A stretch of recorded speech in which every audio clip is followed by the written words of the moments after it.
The casting was announced for the upcoming animated series Batman Caped Crusader in a not too well thought out trailer. And yes, it was a trailer.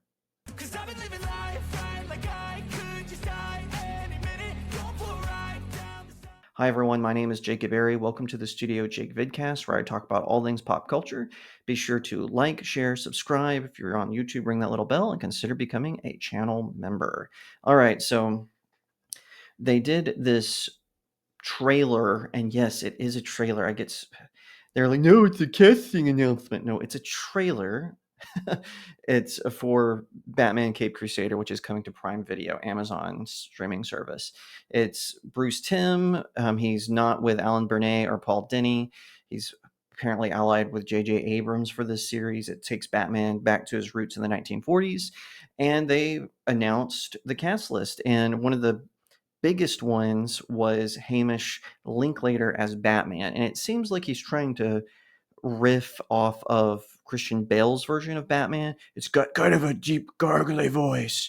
So I think that he sounded fine. Like he's definitely no Kevin Conroy or Jason O'Mara, but I will give him the benefit of the doubt that this was just the casting trailer, which, like I said, is pretty terrible, but I'm going to give him the benefit of the doubt. And along with him, they also announced Jamie Chung, who's voicing Harley Quinn, really doubling down on the pandering race swapping I seen. Diedrich Bader is going to be Harvey Dent. I don't know why they didn't get him to voice Batman, but that's neither here nor there. McKenna Grace, Minnie Driver, Christina Ricci will voice Catwoman, Reed Scott, Jason Watkins, Gary Anthony Williams, Tom Kenny, John DiMaggio, Michelle C. Bonilla, Crystal Joy Brown, Eric Morgan Stewart, and Dane Donahue are going to be starring in this series. And like I said previously, I thought that this trailer wasn't really that good. And people kept trying to say, it's not a trailer, it's a casting announcement. No, a casting announcement would have just gone through the list. They actually had a voiceover with Hamish Linklater delivering a monologue as Batman. So that makes it a trailer, or at the very least a teaser, but it wasn't simply a casting announcement. They do that usually with a graph, but they actually made a video one. It's a trailer. Like I said, the trailer itself didn't impress me, but I'm willing to give Linklater the benefit of the doubt because he is a pretty talented actor. I remember watching him on The Crazy Ones.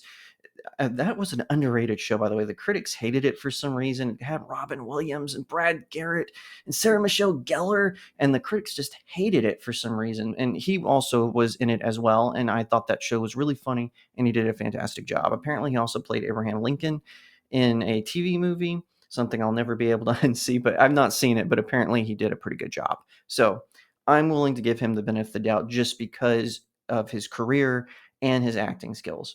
Now, there's a funny aside because I was just going to talk about that, and I was going to discuss, how they're doubling down with reframing Harley Quinn, and I'll get more to that. But what was really funny was I responded to the Prime Video account and I said, I'm willing to give Hamish Linklater the benefit of the doubt voicing Batman, but dang, this is an awful trailer. So an account called Driver Mini responded to me, and she said, so big of you to give him a chance. I'm sure he's super grateful. And I replied, he should be. I thought that this was some sort of Mini Driver Stan account. No, this was actually Mini Driver replying to me. How hilarious. She descended down from Hollywood Boulevard just so she could try to tell me, a Batman fanboy, off. I think that's so funny. So then she on her account, she made a comment about this video being a casting announcement, not a trailer. And so then I retweeted that, or re-xed it, whatever it's called these days, and said that's a distinction without a difference. And she hasn't responded to that, but I just thought that was funny how sometimes I've interacted with James Gunn this way, with Minnie Driver now, and oh my gosh, I just think it's so funny. But anyway, little old me gets a response from the Mini Driver, who, by the way, I'm making fun because I thought it was ludicrous that she did this, but she is a very talented actress. I'm not clear on the role she's going to be playing for Batman Cape Crusader, But Minnie Driver, if you come upon this, I'm not disparaging your talent at all. I'm just kind of poking fun at you for feeling the need to talk to me, but I'm glad you did. But it gives me content, right? But still, I just think that that's kind of funny. But like I said, they're doubling down on this Harley Quinn race swapping and also swapping her orientation. And I just think that's so mind blowing to me. According to one source that I saw online, they're going to make it where Harley Quinn, she's totally separated from the Joker now. She's got her own origin, which is I find that really insulting that Bruce Timm, he co-created Harley Quinn with Paul Dini, but let's be real, Paul Dini did all of the actual work on that character. He that he wants to slap his friend, his frequent collaborator in the face by saying your origin for her wasn't good enough, so I'm going to make my own. I think that's so insulting. Like, I know it takes place in the 1940s, so it would be a little different, but not only are you going to race swap her, you're going to continue on this tradition of randomly changing her orientation, and now you're going to totally change her origin. And what's worse is he's going to put her with Renee Montoya, who is a police officer. So it's like a psychiatrist is dating this police officer. And again, Renee Montoya, when she was first introduced, she wasn't a lesbian. She was straight. She and Harvey Dent actually kind of had a thing for each other before he became Two-Face. And briefly, when he was cured of being Two-Face, they continued their relationship.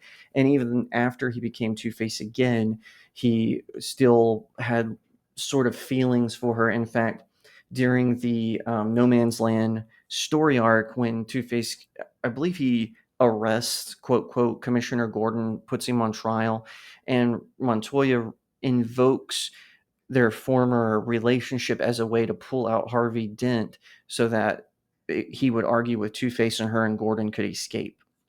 It was a very moving moment, but now that doesn't exist anymore, and now she's just a member of the Resistance. I think in one story arc she actually became the commissioner of Gotham City. So stupid. Anyway, I have hearing all that, this has made me not as excited for the show. I was really looking forward to it because I respect Bruce Timm as a creator, as an artist. He's very talented. And it's a shame that he is moving away to what made his work so great and instead just, oh, I'm just gonna pander to that crowd. I've gotta get my pander points in, gotta enter the panderverse.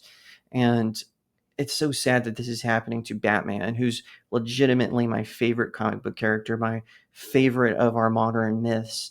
He's sort of an all-American superhero in some way, maybe even more than Superman in some sense.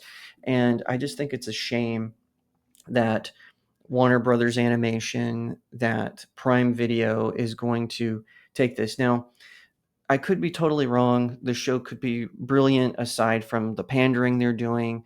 They're going to use the Basil Carlo version of Clayface, which was seen in The Batman, which was a hit, which was a decent cartoon toward its ending. The first season I maintain is unwatchable, but season 2 on was actually not bad. It was just the first season that was pretty terrible. But they kind of course corrected because guess what?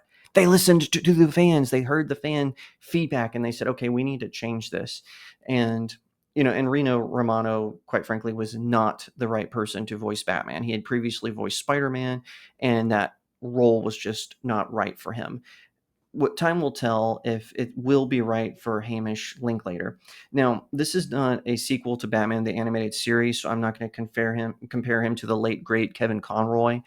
He's not voicing him in the Arkham games. He's not voicing him in a sequel to Batman the Animated Series. This is a standalone series that Bruce Timm is creating that takes Batman back to the 1940s, which I think is a good premise, and I look forward to giving it a try. I am going to sit down and try to watch it, and I'll get back to you and tell you my thoughts. And I'm going to give Hamish Linklater all the benefit of the doubt in voicing Batman, and we'll see where this goes. If you like that video, be sure to give it a like. Tell me what you think about it in the comments. Share it out to all your friends and subscribe. If you're watching on YouTube, ring the little bell so you get notifications and consider becoming a channel member where you get all kinds of perks, including emojis and a first look at a video once a week before it goes out to everyone else. But if you're watching me on Rumble, BitChute, Odyssey, and maybe even YouTube, and you're like, I don't want to support you with big tech, don't worry about it. Click on the link to my locals community. It's in the description. You can give me tips. You can sign up to support me monthly. It's a good way for indie creators like myself who have a sort of small piggy bank can get support. Once again, thank you so much for watching, and I'll see you next time right here on Studio Jake. Cause I've been living life right like I could just die